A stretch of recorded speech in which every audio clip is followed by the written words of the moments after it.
بچہ جائے گا تھیراپی پہ to talk about their problems, communicate, and therapist ہی بولے گا نمازیں پڑھو. obviously نماز پڑھنی چاہیے, but what can I do? نماز بالکل ہمیں سکون دیتی ہے, بے شک بالکل ایسی بات ہے, اس میں کوئی دو رائے نہیں ہے, بٹ ہر چیز کا سولوشن بھی ہم اس پہ وہ نہیں کر سکتے نا. مطلب اللہ نے ہی ہمیں شعور دیا ہے تو ہمیں اسی شعور کو استعمال کرنا ہے. ایک جس اللہ نے ہمیں ایک پرابلم دی ہے تو ایک علاج بھی دیا ہے, اس کے لیے قابل بندہ بنایا ہے. کون؟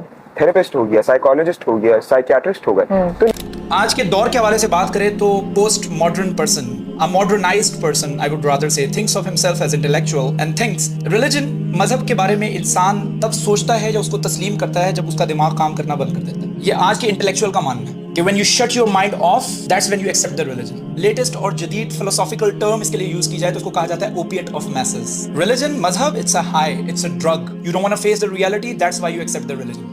You cannot deal with the reality on the ground, and that's when you think about these superfluous things like Jannat and hellfire and angels and things like that, because it's just because you cannot deal with the reality. حالانکہ اگر ہم مسلمان کے attitude کے حوالے سے بات کریں تو مسلمان کا ایٹیٹیوڈ جو ہے وہ کسی بھی دوسرے مذہب سے مختلف ہے. ہم یہ نہیں کہتے کہ ہم مسلمان اس وجہ سے ہیں کیونکہ ہمارے ماں باپ مسلمان تھے, یا پھر ہم شاید مسلمان اس وجہ سے ہیں کیونکہ شاید میں ایک مسلمان گھرانے میں پیدا ہوا ہوں, آئی گیس اس وجہ سے میں مسلمان ہوں. نو, ہم اللہ تعالیٰ کی بھیجی ہوئی کتاب کے اوپر, اللہ تعالیٰ کے بھیجے ہوئے دین اسلام کے اوپر آنکھیں بند کر کے یقین نہیں کرتے ہیں. ادعو الی اللہ علی بصیرۃ, I call to Allah with eyes open, because مجھے پتا ہے کہ لا الہ الا اللہ کیا ہے, مجھے پتا ہے محمد رسول اللہ صلی اللہ علیہ وآلہ وسلم کیا ہے. And that's what make our religion different. اللہ تعالیٰ فرما رہے ہیں فَإِمَّا يَأْتِيَنَّكُم مِّنِّي هُدًى, ویریفائی کرو کہ جو گائیڈنس, جو رہنمائی تم فالو کر رہے ہو وہ میری طرف سے بھیجی ہوئی ہے.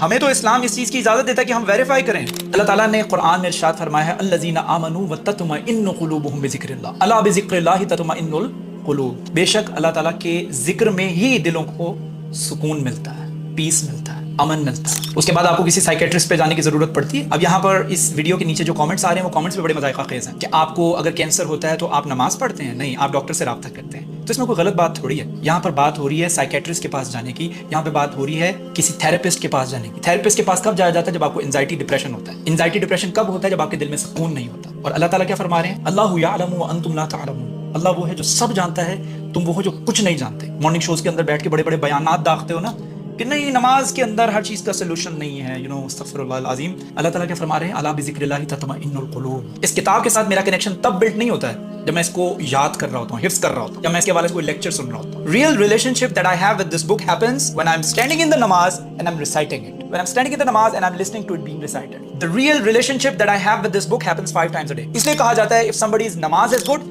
their Quran is good. اور اگر کوئی شخص جو ہے وہ نماز میں انگیج نہیں ہو رہا تو پھر ان کا ریلیشن شپ جو قرآن کے ساتھ ہے, it's a completely superficial exercise, it's a completely